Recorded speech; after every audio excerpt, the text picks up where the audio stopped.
L'émotion, c'est la particule de Dieu. C'est elle qui donne du relief à nos vies. Privés d'émotion, nous ne serions que des pantins sans âme, des Pinocchio sans la magie. Mais toute médaille a son revers.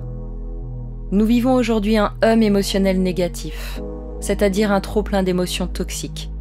L'état émotionnel de la civilisation est à l'image de l'état de la planète.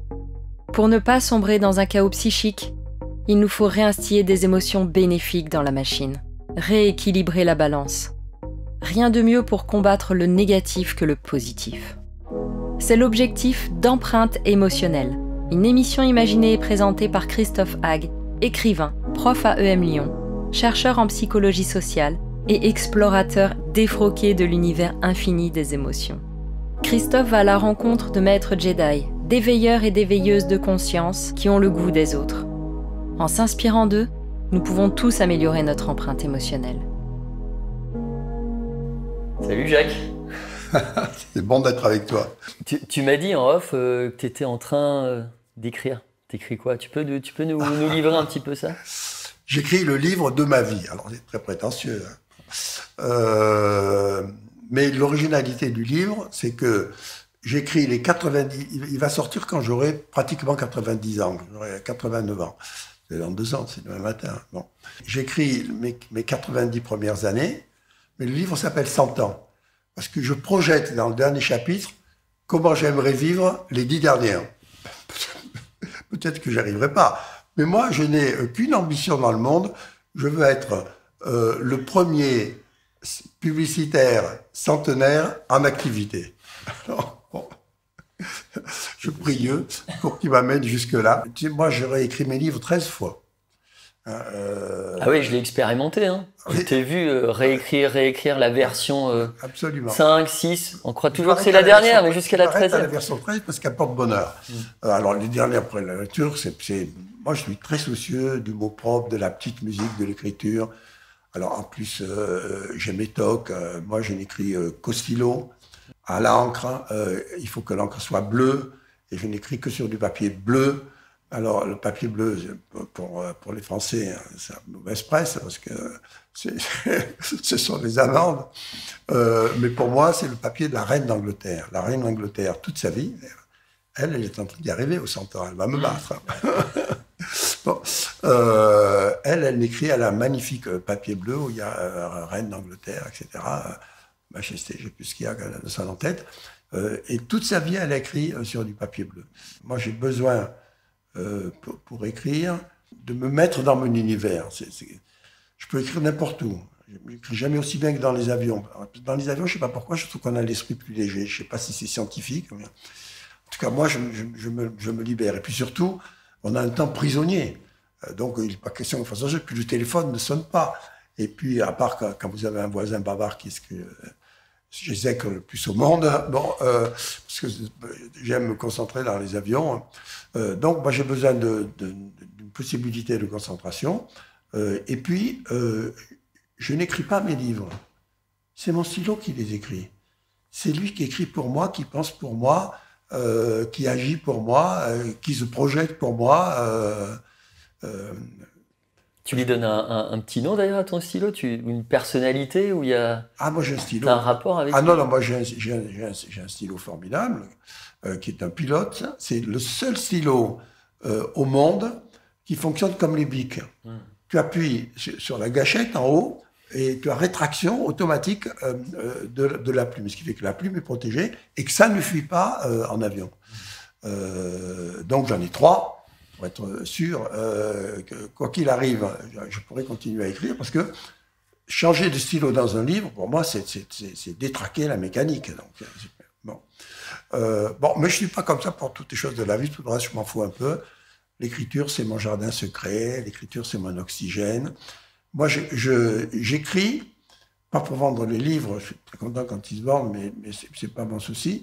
J'écris pour apprendre, parce que je n'apprends plus. Alors, j'apprends dans mon métier, parce que dans mon métier, on se recycle beaucoup, il y a beaucoup de choses. Je n'arrête pas de courir le monde pour essayer de voir où il y a le plus de créativité et surtout comment je peux faire venir à nous tous les grands talents mondiaux, etc. Cannes vient de le Festival de Cannes s'est achevé hier, avant-hier, et on a le plus grand prix de Cannes pour le film de Lacoste, je ne sais pas si tu le connais, des amoureux qui se retrouvent au milieu de la fin du monde, etc. C'est le film qui m'a le plus ému de tous les films qu'on a pu faire, et même que j'ai vu dans ma vie. Donc on a le grand prix film, qui est... la France ne l'avait pas eu depuis les années 90. Donc c'est une vraie victoire. Moi, je n'ai finalement qu'une définition de la vie. La vieillesse commence lorsque les regrets l'emportent sur les rêves. Je ne cultive que mes rêves. Donc je suis dans mes rêves, je fais un métier de rêve, j'ai une femme de rêve et des enfants de rêve. Merci mon Dieu. Mais je n'ai rien fait pour ça. Je n'ai jamais tiré de plan sur la comète. Je n'ai jamais fait de plan de carrière. C'est la vie qui est venue me tenir par le bout du nez et me faire progresser. Bon. Pourquoi Mitterrand est venu me chercher moi? Il y avait tellement d'autres publicitaires qui auraient fait ça aussi bien que moi, peut-être mieux que moi. Bon. J'ai toujours, dans la vie, été porté par l'écume des jours. Mais parce que tu es quelqu'un aussi qui fonctionne au feeling. Tu n'es que émotion, en fait. Les gens qui ne te connaissent pas dans la vraie vie seraient surpris sans doute de voir que tu es généreux. Tu me disais même avant là, notre entretien, tu dis oui à tout, en fait. On t'écrit, on t'appelle, on te demande pour une interview. C'est oui, d'office, c'est oui, quoi. Écoute, moi, je crois qu'il ne faut fermer aucune porte. Tu es un yes man, voilà. Je cherchais, tu sais, ce film Yes Man, tu es un yes man. Écoute, c'est vrai. Ma femme me le reproche. Yannick Bolloré aussi me le reproche. Elle me dit, écoute, pars pas dans tous les trucs. Toi, tu perds ton temps. Concentre-toi sur ce que tu fais. Mais je me concentre encore plus sur ce que je fais. Ça ne me gêne pas. Ça me nourrit. Dans toutes les missions que tu fais, à un moment donné, ça t'apporte quelque chose. Ça tourne les neurones. Ça t'agite les neurones. Et toutes les rencontres t'agitent les neurones. Donc, moi, je me laisse porter par ce souffle-là. On avait coécrit un bouquin, Contre nos peurs, changeons d'intelligence. Et à la fin de ce bouquin, je ne sais pas si tu te souviens, on invitait tous les politiques à signer un pacte QE. Et à leur dire, bon, il faut que le profil du politique change. À vous d'être maintenant émotionnellement intelligent, plus dans l'empathie, plus dans l'écoute, en fait, du peuple, etc. Est-ce que tu crois que c'est toujours d'actualité, ce pacte QE? Oh, leur tape dessus, les politiques, les pauvres. C'est pas eux qui sont responsables de la déchéance politique, ce sont les médias. Il y a une telle course, alors maintenant, de telle course à l'audience, c'est une course à l'âne. Et eux, ils viennent tous les matins faire ian devant l'écran. Et c'est obligé pour exister. Et comme la politique fait partie des Français, même s'ils ne vont plus voter, parce qu'on n'a jamais autant parlé de politique et on n'a jamais aussi peu voté, qui prouve bien qu'il y a un déclic qui manque. Et ce déclic, c'est le déclic émotionnel. Oui, la politique, au début, c'est uniquement rationnel. Mais ce qui fait passer le rationnel, c'est l'émotionnel. Le XXe siècle a été asphyxié par le rationnel. Tout n'a été que raison.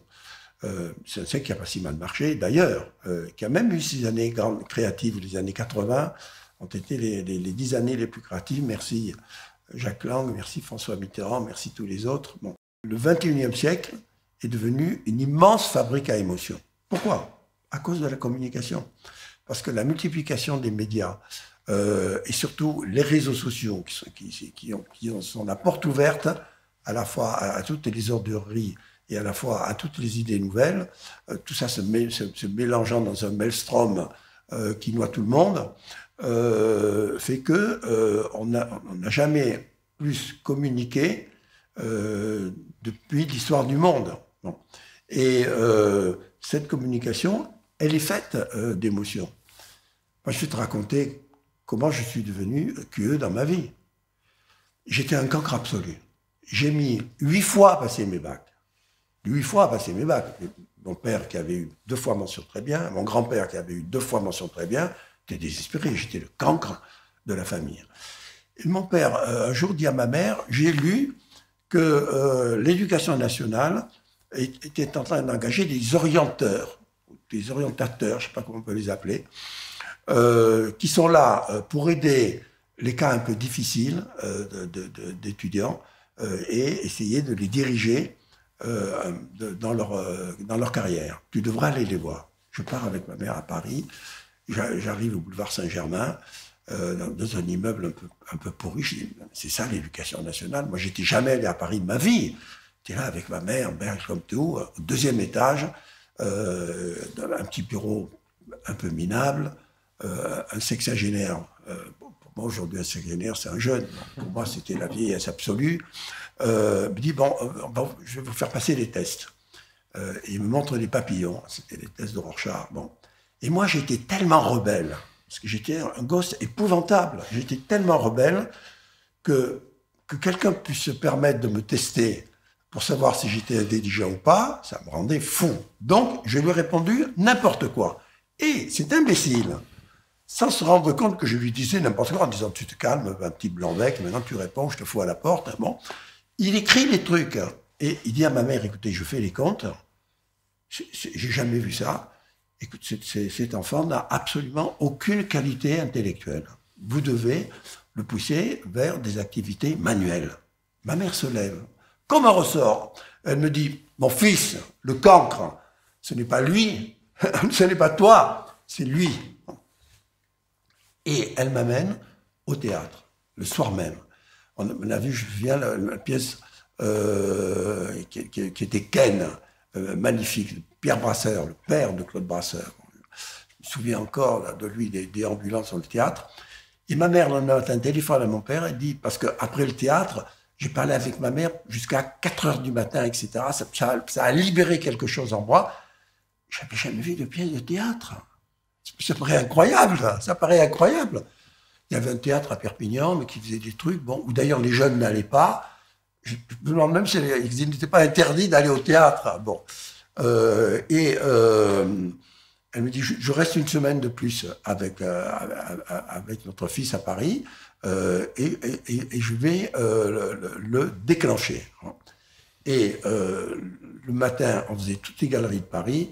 L'après-midi, on faisait tous les musées de Paris. Et tous les soirs, on faisait 1-2 pièces de théâtre. Et c'est là qu'est née ma vocation. Sous un ennemi d'émotion, quoi. Donc le QE s'est libéré à ce moment-là. Donc le XXe siècle a été le siècle du QI, à la fois formateur, à la fois castrateur, et le XXIe siècle est le siècle du QE, et d'un excès de QE, puisque tout va à l'excès, qui fait que tout se mélange, et qu'il faut arriver, au contraire, à calmer les choses. Et avec un énorme danger, c'est que nous sommes dans le temps numérique. On ne peut rien faire contre ça. On ne peut pas s'en passer. Mais ça peut nous tuer. Parce que il ne faut pas oublier une chose. Ce qui compte le plus, c'est l'autre. Mais l'autre, ce n'est pas une data. L'autre, c'est un humain. C'est un être de chair et de sang. C'est un esprit, c'est une pensée. C'est un sourire, pas une data. En plus, une data, on dit que le nouveau média, c'est la data. Mais non! Le nouveau média, c'est l'idée. Une data sans idée, c'est comme un revolver sans cartouche. Tu appuies sur la gâchette, rien ne sort. Qu'est-ce que c'est que cette espèce de folie de data? Oui, on en a besoin pour tracer les gens. Et encore, il serait temps d'interdire ces saloperies. Il serait temps de remettre J'ai écrit un livre là-dessus. Le diable s'habille en GAFA. Il serait temps de remettre les GAFA à leur place, sinon elles vont dévorer le monde. Mais il faut plus que jamais revenir à l'humain, mettre l'humain au centre des choses. Moi, c'est tout mon combat avec celui d'Yannick Bolloré chez Havas. On est 22 000 et on est dans les 22 000 avec une seule fonction, l'humanité. L'humanité entre nous et de servir l'humanité en ouvrant les consciences des gens par la publicité et en faisant que la publicité, de plus en plus, essaye de sauver le monde. On est le seul métier qui consacre de l'ordre de 10% de ses investissements publicitaires mondiaux, qui sont énormes, aux grandes causes. Tu n'as plus aujourd'hui une marque, quelle qu'elle soit, qui ne s'adonne pas le combat pour un monde un peu meilleur. Moi, j'ai vécu une histoire incroyable qui a donné lieu à mon dernier livre. Ne dites pas à mes filles que je suis devenu écolo, elles me croient publicitaire. Je reçois un coup de fil de mon plus gros client, Pierre Equitte, c'est tous les produits ménagers, les Finish, les Vanish, les Airwick, etc., qui me dit, je suis à Londres, j'arrive de Turquie, il faut que je te voie. Je dis, écoute, j'arrive ce soir. Il y avait ça marchait, on pouvait encore traverser la Manche. Bon. Donc, je me retrouve dans un restaurant, ils me disent ce que me racontaient tes créatifs turcs est extraordinaire. Ils ont découvert que 80% des ménagères turques rinçaient leur vaisselle avant de la mettre dans la machine à laver la vaisselle. Bon, on voit que c'était un peu stupide. Bon, mais ils ont dit, il y a peut-être une explication. Donc, ils ont fait 2 années de tests très sérieux pour savoir, à l'arrivée, si le double rinçage de la vaisselle apportait une meilleure qualité de rinçage. 0%. Ils ont dit, mais donc, il faut faire quelque chose. D'autant que ce que j'ai découvert, que je ne savais pas, dans 10 ans, la Turquie va manquer d'eau. Dans 10 ans, Londres va manquer d'eau. Dans 10 ans, 45 millions d'Iraniens vont manquer d'eau. Dans 10 ans, l'Afrique va mourir de soif. Non. Parce que le plus grave de tout, c'est l'eau qui fout le camp. Parce que l'eau, c'est très simple. Il y a une quantité d'eau naturelle fixe depuis que le monde est monde. Bon. Et la rotation du temps fait que, à quelques hectolitres près, je fantasme, tu vois, c'est la même. Mais on a de plus en plus de terriens. Dans une vie d'homme, en 60 ans, la population de la Terre a été multipliée par 3.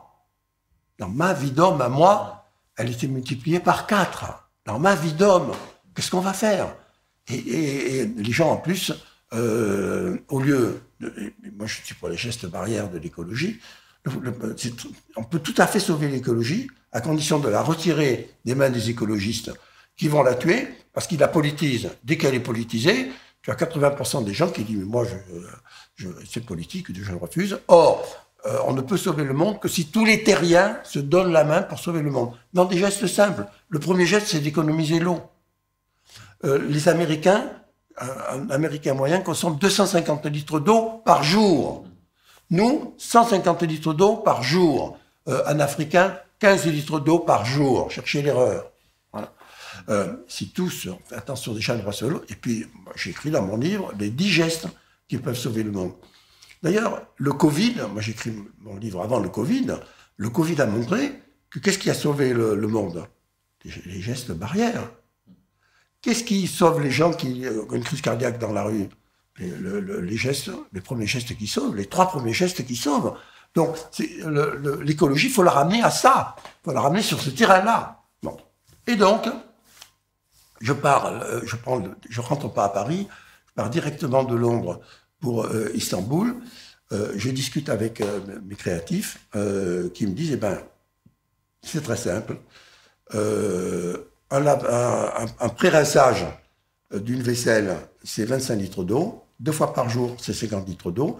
Multiplié par 45 millions de ménagères, c'est un lac moyen par an qui disparaît. Il y a des milliers de lacs, et demain, il n'y en aura plus. Bon. Donc, il faut faire quelque chose. Moi, j'appelle le Geographical Magazine, et je dis, écoutez, venez faire un reportage là-dessus.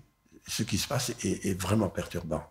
Ils envoient un mec le lendemain matin qui fait un sujet, un 52 minutes, à l'arrache, comme ça, qui est diffusé, qui est rediffusé 3 fois. Erdogan ne partage pas ses idées, mais pour une fois, il a une de bonne. Erdogan a l'idée de diffuser dans toutes les écoles le sujet. Et qu'est-ce qui se passe? Les petits garçons de 8 ans, 10 ans, les petites filles de 8 ans, 10 ans, elles vont voir leur mère, dire « Mais maman, on n'aura plus d'eau.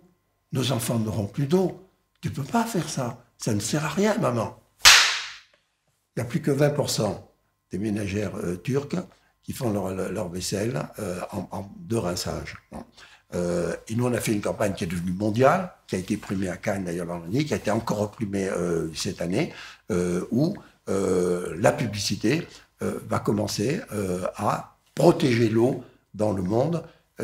Et l'eau est plus importante que le pétrole.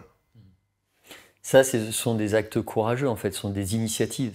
On fait les choses. On ne les pense pas juste, on fait les choses. Oui, qu'est-ce tu qui penses manque que le le courage plus? Ouais, mais tu penses que le courage est une espèce en voie de disparition dans notre société? Exact. Moi, j'ai donné 2 exemples de courage. Un politique et une star. On est au mois de janvier 80. L'élection est à 3 mois. Et je suis en train de préparer François Mitterrand à une émission de télévision qui est carte sur table.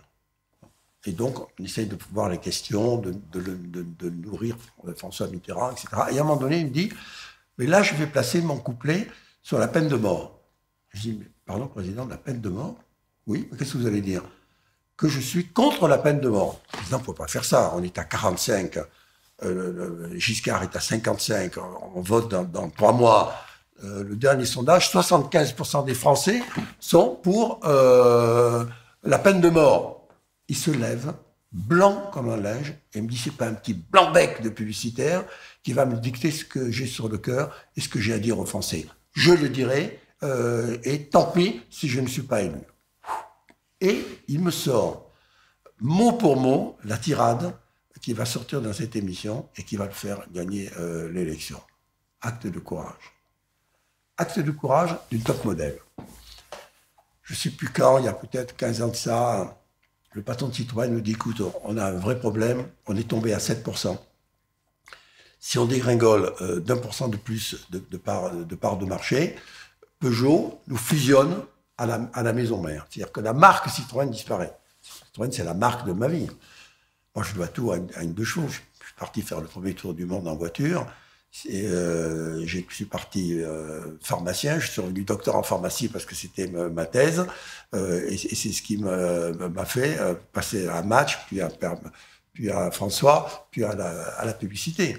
Donc je dois tout à Citroën. Bon. Il me dit, je sors un nouveau modèle qui a une qualité, c'est que cette fois-ci, on approche la qualité allemande de solidité. Donc il faut que tu me prouves la solidité de mon modèle. C'est une CX. Bon, moi j'ai une idée. Je dis, qu'est-ce qu'on peut faire? Il faut faire une preuve. Quelle est la seule façon de prouver la solidité d'une voiture? C'est de faire bugner une autre. C'est de faire un crash test. Je ne vais pas faire un crash test avec un dummy. C'est des crash tests des petits personnages en bois, là. Bon. Moi, je vais faire un crash test avec le visage le plus cher du monde.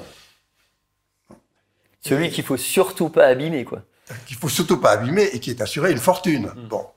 Je plonge dans les top modèles du moment, la numéro 1, Claudia Schiffer, qui avait fait, je crois, 27 000 couvertures dans l'année. Parce qu'on croit que ce sont les acteurs ou les actrices qui font le plus de l'une. Pas du tout, c'est les top modèles, c'est leur métier. Bon. 27 000 dans le monde.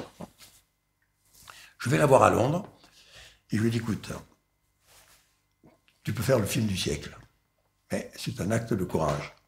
Tu te mets à la place du dummy. T'inquiète pas, on va tout vérifier, il y aura l'airbag, etc. Elle me dit, écoute, moi je suis en fin de carrière, je veux faire du cinéma. Eh bien, je fais ton film parce que je veux prouver au réalisateur que je suis capable de faire une chose pareille. Seule chose, je te demande de tourner à Las Vegas, parce qu'elle était amoureuse d'un illusionniste de Las Vegas à l'époque. David Copperfield. Exactement.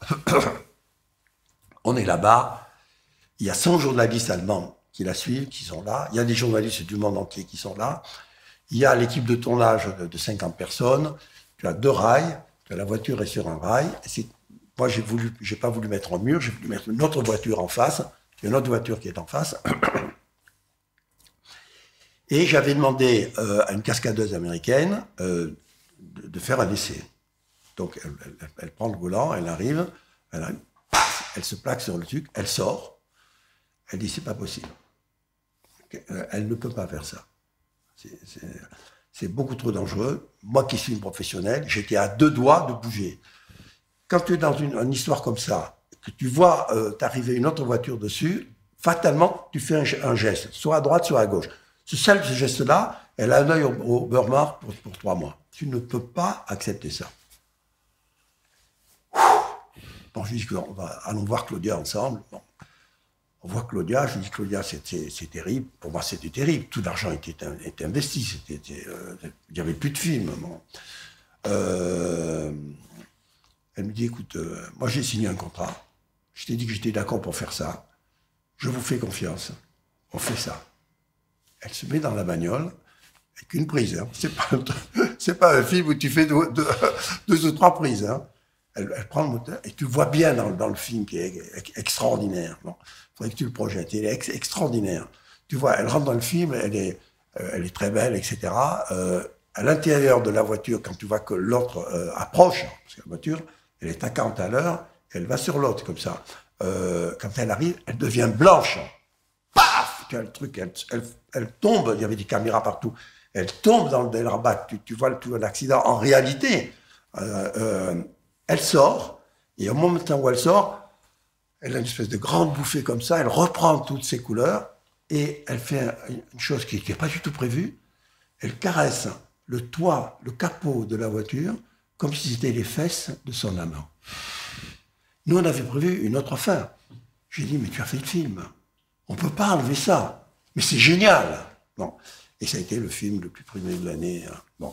C'est ça, le courage. Le courage politique, le courage des stars ou de tous les autres citoyens du monde. Oui, il n'y a plus de courage. En plus, la définition de la créativité, c'est Woody Allen qui l'a donnée, il faut être là où il faut quand il ne faut pas, et là où il ne faut pas quand il faut. Donc c'est toujours de casser les codes, d'aller ailleurs et autrement. C'était la définition de Mitterrand, ailleurs et autrement. C'est le slogan même que Mitterrand a écrit lui-même, que j'ai mis sur une de ses affiches politiques à l'époque.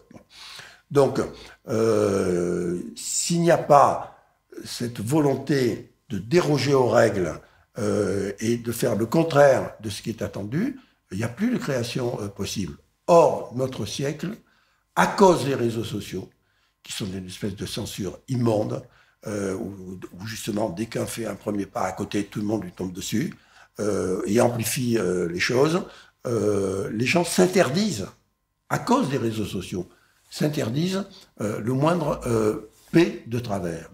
Bon, une société qui ne pète pas normalement est une société qui est en train de perdre la tête. En fait, tu dis qu'on devrait avoir en intraveineuse de la surprise. Il faut surprendre les autres, il faut se surprendre soi-même. La définition. Un jour, Cocteau a croisé Diaghilev. Il lui a dit quelle est la définition de ton art? Et Diaghilev, le danseur, lui a dit écoute, moi j'ai qu'une définition, étonne-moi. Ah non, lui dit Cocteau, ah non, étonne-moi, c'est la définition de mon art à moi, c'est la définition de la poésie. Je dis ah ben non, au musée Cocteau, au musée Diaghilev. Étonne-moi, c'est la définition de mon art à moi, c'est la définition de la publicité. Comment veux-tu intéresser les gens si tu ne les étonnes pas? Mais attention, étonner, mais pas détonner. Parce que si tu détonnes, tu déconnes. Au lieu de prendre par la main ou par le cœur ton consommateur, tu lui donnes une gifle et il n'aime pas ça. Tu es un porte-drapeau de l'amour, en fait. À nouveau, les gens qui te connaissent pas en perso, moi je vois quand les gens autour de toi, ta famille, tes enfants, le kidam dans la rue, ou quand on donne des interviews, les gens qui viennent te voir, tu es toujours accueillant, en fait. Tu as les bras ouverts. Parle-moi d'amour, Jacques. Ben, écoute, moi j'ai ce que tout le monde prétend être une faiblesse, et que moi je crois être ma seule qualité, j'ai la tendresse. D'ailleurs, je signe, de tout temps, j'ai toujours signé mes notes, mes lettres, tendresse. Même si j'écris à quelqu'un que je ne connais pas. Au pluriel, tendresse au pluriel. Et je tutoie les gens d'emblée, je ne peux pas dire. C'est-à-dire, c'est moi qui ai imposé le tu dans la publicité, parce que c'était très colomentée, la publicité, à l'époque. Je me souviens du film, la série américaine, quand ils étaient endimanchés et tout, etc. Bon, c'était comme ça en France aussi. Hein. Et donc, moi, j'ai dit, on ne peut pas dire vous, parce que vous, c'est un recul. Il faut dire tu, il faut se rapprocher des gens, il faut les prendre dans leurs bras. Et donc, je pense que la gentillesse, je ne sais plus quel philosophe a dit la gentillesse, c'est l'intelligence du cœur. Et donc, je crois qu'il faut que le cœur ait cette intelligence-là. Parce que le cœur, il peut être stupide aussi, il peut faire toutes les bêtises du monde, et il peut aussi écœurer tout le monde, il peut aussi être mal intentionné. Parce que dès que tu dis cœur, les gens disent sexe. Non, ça n'a rien à voir, les mecs. Non, le cœur, c'est le cœur, le sexe, c'est plus bas. Bon. Donc, ma tendresse, elle est naturelle, et je la cultive au lieu de... Oui, parfois j'ai des gens qui me harcèlent un peu, etc. Mais merci. Mais merci. Finalement, c'est la finalité, pour moi, dont j'ai rêvé. Apporter, par la pub, ça n'est que de la pub, hein, mais apporter un peu plus de bonheur aux gens. Et puis, sauver le monde, comme on vient d'en parler. C'est pas rien. Et puis, il y a l'amour. L'amour, c'est une évidence. Moi, je suis marié avec Sophie, tu la connais, depuis 45 ans. En 45 ans, on ne s'est jamais disputé. Pas une fois un mot blessant ou un mot plus haut que l'autre. Sans faire exprès, je ne me lève pas tous les matins en me disant « Attention, aujourd'hui, tu vas perdre ta femme si tu dis un mot de travers. » C'est absolument naturel, parce que l'amour est naturel. L'amour, c'est l'évidence. L'amour, c'est une chose que tu reçois et que tu donnes dans un naturel parfait. Et moi, tous les matins, et encore ce matin, avant de venir te retrouver, Sophie m'a dit « Mon chéri, tu es beau, je t'aime. Tu es beau. » Qu'est-ce qui s'est passé? Cahuzac est passé dans la nuit, m'a replanté des cheveux. Je me précipite sur mon miroir, je vois ma sale gueule d'octogénaire, presque de nonagénaire, d'Hécatie. Je dis « Ta femme t'aime, puisque l'amour est aveugle. » Et je pars retrouver ma maîtresse. Et ma maîtresse, c'est toi. Et ma maîtresse, c'est de venir parler de la pub. Et ma maîtresse, c'est de dire combien j'aime la pub, combien j'aime l'amour, combien j'aime les gens, et combien il faut se donner la main, et combien il faut sauver le monde au lieu de se taper dessus. Et donc, je pense que finalement, l'amour est l'oxygène de la vie. Et quand tu prives les gens d'amour, tu les prives d'oxygène. Il y a une expérience qui a été faite sur des singes, où tu as des singes avec leurs femmes, singesses, et des singes tout seuls. Eh bien, au bout de 6 mois, ceux qui n'ont pas de femme meurent. C'est incroyable. Tu sais que si les singes pensaient, ils seraient des hommes. Qu'est-ce qui nous différencie des singes? C'est justement l'émotion qui ne sort pas, c'est l'amour qui ne sort pas. Ce qui nous protège, c'est par exemple la tristesse. Les singes ne sont jamais tristes. Et la tristesse, c'est notre bouclier émotionnel. Tu ne peux pas être heureux si tu n'as pas des moments de tristesse, que l'amour doit tout de suite refouler. Surtout les dire, en fait, ton ordonnance pour les Français, c'est verbaliser l'amour. Pas juste la garder en soi, c'est la partager, en fait, contaminer. Oui, moi, bien sûr que les gens me disent, mais ces gars-là, il est cucu, qu'est-ce qu'il nous raconte encore, ces histoires d'amour, la mort moineuse, c'est France Dimanche. Oui, bien sûr, mais, voilà. Mais ça ne m'empêche pas de faire tout le reste. Au contraire, ça me porte pour faire tout le reste. C'est pourquoi je reviens là-dessus. Le combat le plus important, le Covid est derrière nous. Le Covid, c'est devenu une maladie comme une autre. Voilà. On en mourra comme on meurt du cancer, comme on meurt de la grippe, ou comme on meurt de n'importe quelle autre maladie. Donc on va être sous une vaccination permanente et sur des gestes barrières permanents. On va se raconter tout ce qu'on veut, ça ne disparaîtra pas comme ça. Et puis en plusieurs années, peut-être qu'on arrivera à trouver le vaccin qui définitivement, pas simplement nous protège, qui tue le microbe. Donc, je suis persuadé que le sens de la vie, c'est le don de soi. C'est de donner tout ce que tu peux aux autres. Et c'est ce que fait la publicité. La publicité, tu me diras qu'elle est là pour vendre des produits. Oui, d'accord. Mais c'était la réclame qui se limitait à vendre des produits. Puis ça, elle va bien plus loin. Dans la publicité, elle crée l'immortalité. Pourquoi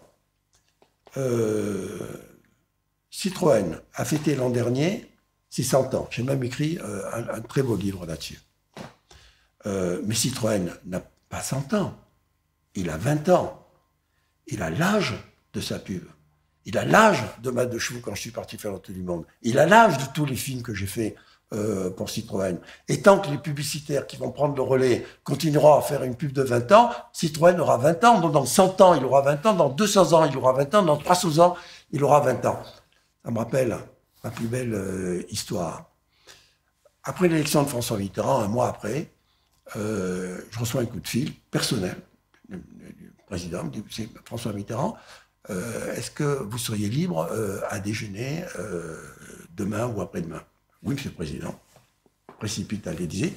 Il venait d'être élu. C'est une des premières fois que j'allais à l'Élysée, Mitterrand élu. Et il me dit, Séguéla, vous m'avez fait un très beau cadeau avec ma campagne. Je voudrais à mon tour vous faire un cadeau. Parce que le jour où il m'avait confié, où il m'avait choisi comme communicant, il m'avait dit, vous savez, moi j'ai été battu par les pubs de Valéry Giscard d'Estaing qui étaient meilleures que les miennes. Donc vous allez me faire des pubs meilleures que celles de Valéry Giscard d'Estaing.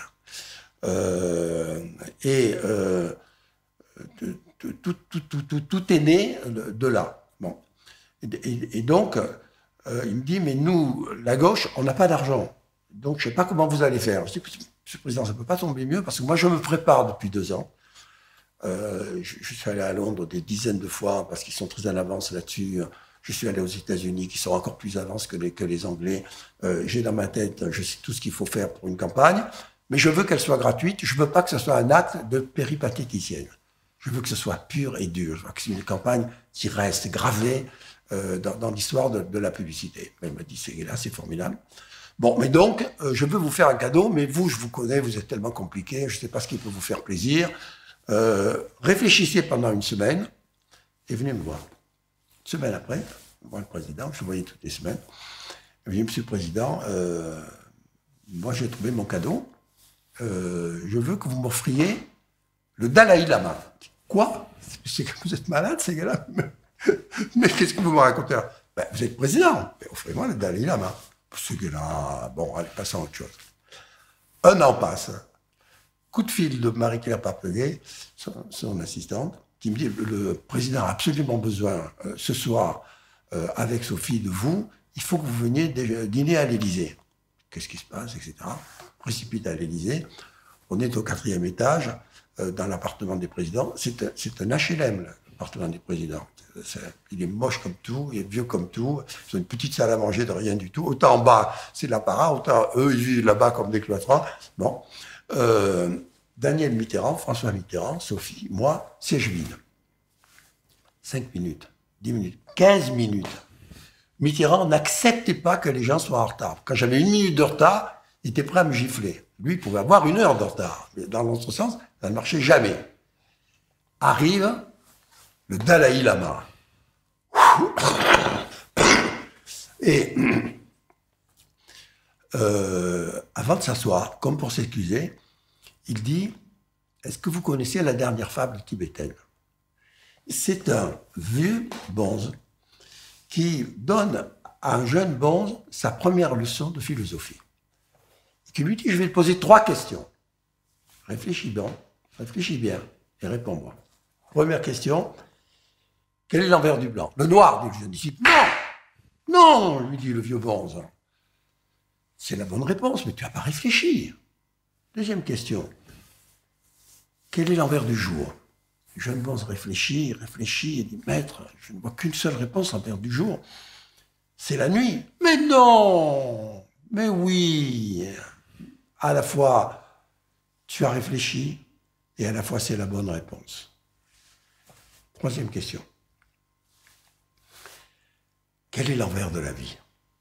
Et là, le jeune bonze réfléchit et dit, maître, je ne vois qu'une seule réponse possible.